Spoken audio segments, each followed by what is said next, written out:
After taking his very quick power nap during the roundtable event in Michigan on Friday, Donald Trump headed out to a rally where, luckily for him, he didn't have to do a lot of work, right? He didn't have to put in very much effort because 10 minutes into that rally, the audio went out.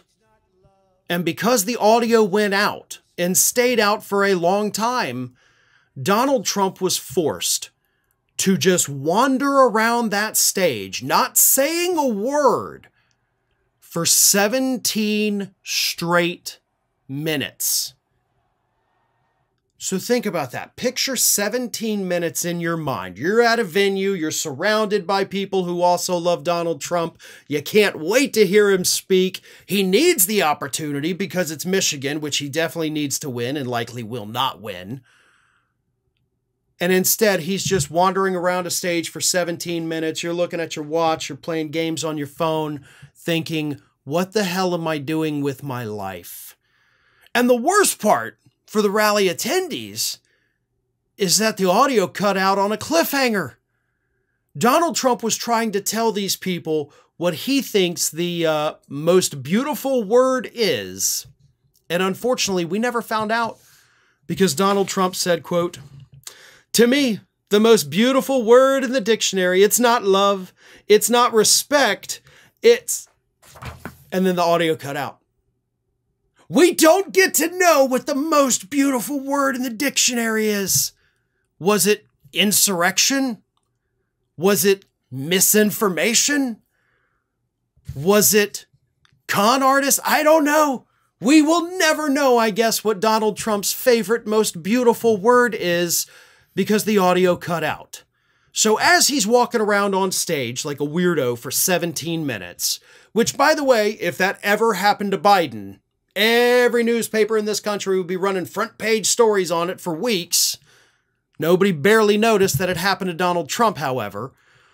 But while he's wandering around for 17 minutes, he's just getting pissed off.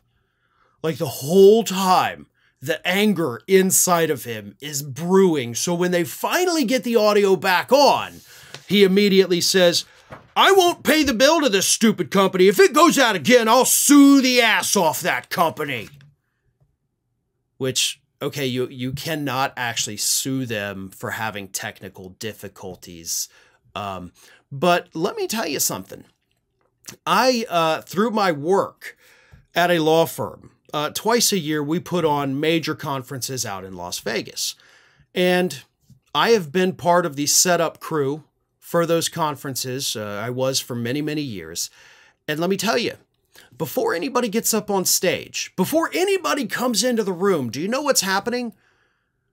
The tech crew, both with the convention center and from our own group, our own office, are working together. They're doing sound checks. They're doing audio tests. They're playing music. They're testing out all the different microphones, seeing which ones work, which ones do not. They're troubleshooting. They're making sure everything works flawlessly. Trump's campaign could do the same thing, right? There is no reason why that shouldn't have happened, but that's on him and his people. If you're not traveling around the country with your own AV people to work with the people who work at the convention centers, then that's on you. That is a failure on your part. So Trump can be mad all he wants that the audio cut out, but the fact of the matter is these are things that can be tested. But if you don't pay people to do it for you, if you do not bring them with you, if you do not value the work that those people do, then yeah, you're going to run into problems and you're going to look like an idiot, which is exactly what happened to you in Michigan on Friday. Thanks for watching, everybody. And if you're not already, please subscribe to the channel. We got fresh content every day for you.